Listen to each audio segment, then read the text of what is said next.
Phil Mendoza again, welcome back. Yes, this is the same shirt. It is a couple days later, but no, I actually recorded all the videos at the same time, so can't call me on wearing the shirt for 4 or 5 or a week in a row. 4 or 5 days, that is. So we talked in the previous video, I will link it below, on pull-through style releases. Valuable tool in anybody's practice routine. I have one with me all the time in my release pouch. Anytime that I just want to sit and just execute and squeeze and work on some aiming drills, this is always in my release pouch or my kit, whether it's a pack or my bow case, whatever. I always have one with me, and I'm going to get into some aiming drills in a future video, but that last video is specifically towards the pull-through. On this video, I want to talk more on your hinge release. Also, many people call it a back tension release. I already mentioned in a previous video, I personally don't like to call this a back tension release. The reason for that is these releases are executed based off of movement in the head here as this head floats around that half moon. I don't know if you can see it very well. Every one of these is slightly different but very similar.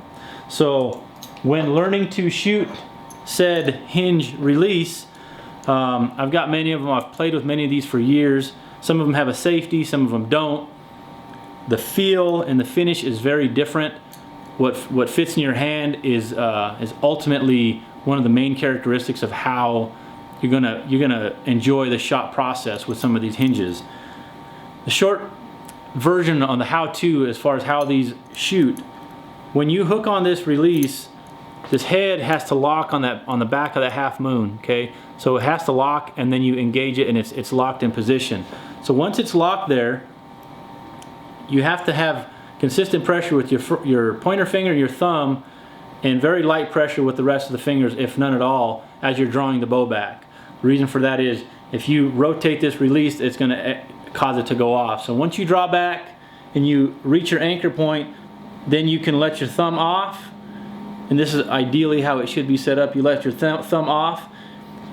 Now the next part is very different from shooter to shooter. I'm going to talk about a couple different ways on how to execute this release. First, the way that you see very common on the target side, your target shooters, your dot shooters, your very competitive archers, many of them execute a shot this way, of which when they have tension on the release, your back muscles are engaged, you're starting your aiming process, they'll take their index finger and start to relax their index finger. As you start to relax that index finger, it's allowing that release to rotate in your hand slightly until the shot breaks. Okay, so that's one way. That's your relaxing of the index finger in general of making that release go off. And again, as you're engaged here and you just take this index finger and you just start to gently release pressure on it, it's creating movement in your hand and causing that release to move in your hand and that head to slide on that moon and pop and go off. Okay.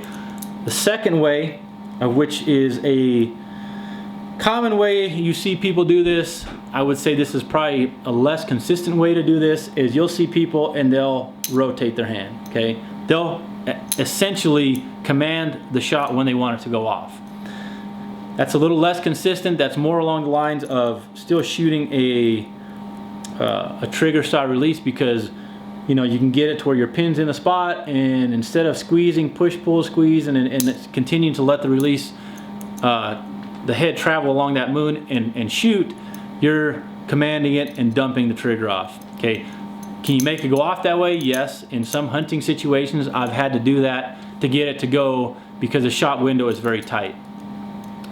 The third way, of which is something that I personally like to do, and it's the thing you need to realize with this is not every way works for everyone.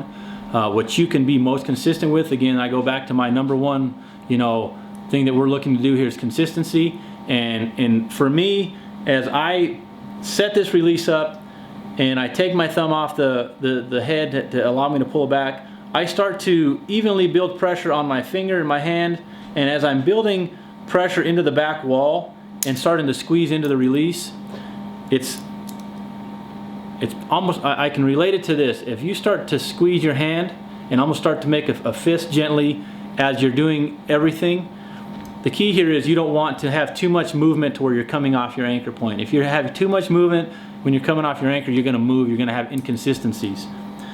So that's another way that I personally like to shoot a hinge. And again, I actually set these a little bit slow.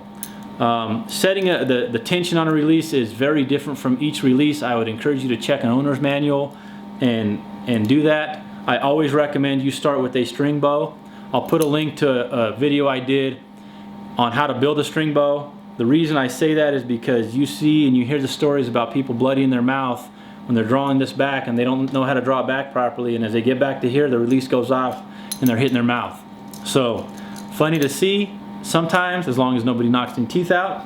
But I always encourage you to start with a string bow or some kind of a shooting aid.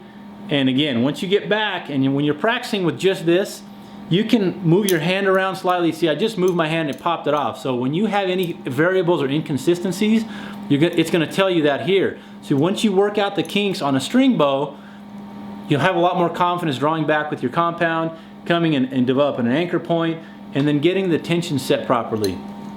I always encourage everyone, whether it's on a pull-through release, a hinge style release, or an index finger release, do not set them super light right out the gate, because what that's going to do is going to introduce more potential anxiety issues into your shot, and that's what these things are designed to help you come away from. Always side on the side of being a little bit stiffer, at least at first, till you've, I don't want to say mastered, but gotten more familiar with your release and learn to execute it. So again, executing a hinge style release, lightening up pressure on the finger allows that release to pivot in your hand slightly and fire. Second one is people rotating of the hand, of which I'm less in favor of. The third one is kind of more building consistent pressure, and as you build pressure into the back wall, it also in turn rotates in your hand slightly, allowing that release to fire.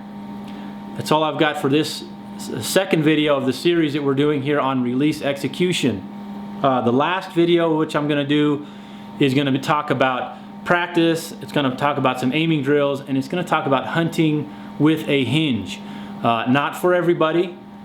Using a pull-through or a hinge style release could very well be a practice tool for your off-season, and then as you get into the summer months right before hunting, potentially going back to your trigger.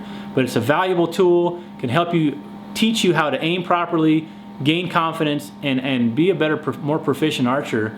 Definitely focusing on that number one issue of being consistent. So I've hoped you enjoyed these videos so far. Make sure you're commenting, share them with your friends, subscribe.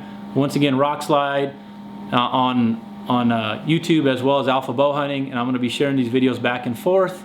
So just going to close this one out again. I'm Phil Mendoza. As always, I encourage you to dream big and shoot straight.